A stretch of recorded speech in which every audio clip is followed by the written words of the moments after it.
The unbreakable salute. The sun hung low in the sky, casting an amber glow over the rolling hills of Arlington National Cemetery. The air was heavy with the scent of freshly cut grass, and a solemn hush blanketed the sacred ground. It was Memorial Day, a day of remembrance, a day of honor. And standing at the center of it all was a lone Marine, his right hand raised in a crisp salute, his body battered but unyielding. Staff Sergeant Michael Mick Collins had served 3 tours in Afghanistan. He had seen battle up close, had watched his brothers fall, had carried the weight of survival on his shoulders. But no war zone could have prepared him for the moment that changed his life forever. On his last mission, an IED exploded beneath his convoy. The blast had sent shrapnel tearing through the vehicle, killing 3 of his closest friends. Mick had survived, but at a great cost. His right leg had been amputated above the knee, and his left arm had suffered severe nerve damage. The doctors told him he would never regain full use of it, but Mick was a Marine through and through. He refused to be defeated.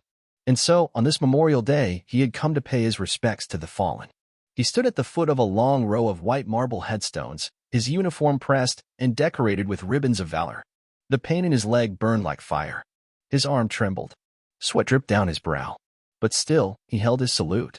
1 hour passed. Visitors came and went, some offering nods of respect, others pausing to whisper prayers. Mick didn't move. He had made a vow to himself: 3 hours. 3 hours for the 3 men he had lost. 2 hours passed. The pain was unbearable now. His muscles screamed in protest, his vision blurred from exhaustion. He clenched his jaw, willing himself to stay strong. The world around him faded as his mind drifted back to the battlefield, to the faces of his fallen brothers. Then, out of the silence, a sound cut through the still air. A low rumble. A distant growl that grew louder by the second. Mick's focus wavered as he caught sight of movement down the road. A group of bikers, dozens of them, roaring toward the cemetery entrance. The sight was unexpected. Leather vests, American flags waving from the backs of their Harleys, steel and chrome gleaming in the afternoon sun. They were members of the Patriot Guard Riders, a group of veterans and supporters dedicated to honoring those who had served. As they approached, one by one, the bikers began to slow. The lead rider, an older man with a silver beard and a vest covered in patches, swung his leg off his bike and removed his helmet. He looked at Mick, standing there with his trembling salute, and immediately understood. No words were spoken. Without hesitation, the bikers dismounted and stood beside him. Then, something incredible happened. Each and every one of them raised their right hand to their brow and saluted. For the next hour, they stood in solidarity, a wall of unwavering respect. Mick felt his knees weaken, his body threatening to collapse. But before he could fall, strong hands caught him.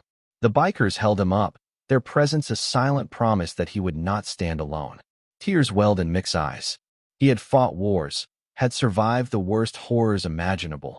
But this moment, this simple, powerful act of brotherhood, broke something inside him. When the clock finally struck the 3rd hour, Mick lowered his salute. The bikers did the same. There was no applause, no fanfare, just quiet understanding. One of the riders stepped forward, pressing something into Mick's hand. It was a small, silver badge, the emblem of the Patriot Guard. A token of honor. Mick swallowed the lump in his throat. "Semper Fi," the biker whispered. Mick, exhausted but proud, nodded. "Semper Fi." As the bikers mounted their motorcycles once more, the roar of their engines filled the cemetery, a thunderous tribute to the fallen. And as they rode off into the horizon, Mick knew one thing for certain: the brotherhood of warriors never dies. Mick sat on the stone bench near the rows of white headstones, his breath heavy but steady. His right hand still tingled from holding the salute for so long, and his left leg, what was left of it, ached deep into the bone. But he didn't care. The moment with the Patriot Guard Riders had shaken something in him. It wasn't just respect, it was understanding. These men, most of them veterans themselves, knew what it meant to lose brothers in battle. They understood what it meant to stand for something greater than themselves. One of the bikers, the silver-bearded man who had spoken to him, lingered behind. "Name's Hank," he said, sitting down beside Mick. He lit a cigarette and took a slow drag. "Saw the way you stood there, son. Ain't many can hold a salute that long." Mick exhaled and wiped the sweat from his forehead. "Had to," he said simply. Hank nodded. "I get it." A long pause settled between them. The air smelled of tobacco, grass, and the faint scent of motor oil from the parked bikes. The others were still nearby, standing by their motorcycles, talking quietly amongst themselves. Hank leaned forward, resting his elbows on his knees. I lost my best friend in Nam. We had a deal. If one of us didn't make it back, the other would find a way to honor him. Took me years to figure out how. Mick glanced at him. And how did you? The old biker smiled sadly. This. He gestured toward the bikers. We ride for guys like you. For the ones who stood when they didn't have to. For the ones who never made it home. Mick swallowed the lump in his throat. You got family? Hank asked. Mick hesitated. Had a fiancée. Before the injury. She couldn't handle it. He looked away. Parents are back in Nebraska. They support me, but they don't understand.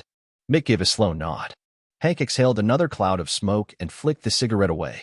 Listen, kid. I ain't gonna pretend like I got all the answers. But you got two choices. Sit around feeling sorry for yourself, or find a new way to serve. Mick clenched his jaw. What if I don't know how? Hank grinned. That's why you got us now. At that moment, another biker walked over, a woman with sharp green eyes and a patch on her vest that read, Guardian Angel.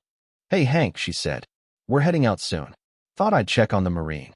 She turned to Mick. You need anything? Mick shook his head, but she could see something in his eyes, something unspoken. Where are you staying? She asked. VA housing. Temporary. She nodded as if she already knew the story. You ever ride Marine? Mick raised an eyebrow. Used to. Not sure I could now. Hank chuckled. I knew a guy with one arm who could outride damn near anyone. You got one good leg, two good hands. You'd be surprised what you can do when you stop telling yourself you can't. Mick glanced toward the rows of motorcycles lined up along the cemetery road. Something stirred deep inside him. For years, all he had known was the battlefield, then the hospital bed, then the feeling of being lost, a soldier without a mission. But now, for the first time in a long time, he felt something else. Purpose. Hank stood up and clapped Mick on the shoulder. Think about it. We ride to honor the fallen. You got the heart for it. Mick looked up at him, then back at the Guardian Angel. She gave him a knowing smile before turning and walking back to her bike. For a long time, Mick just sat there, staring at the Patriot Guard riders as they mounted their bikes, engines roaring to life. Maybe Hank was right. Maybe it was time to find a new way to serve. And maybe, just maybe, his fight wasn't over yet.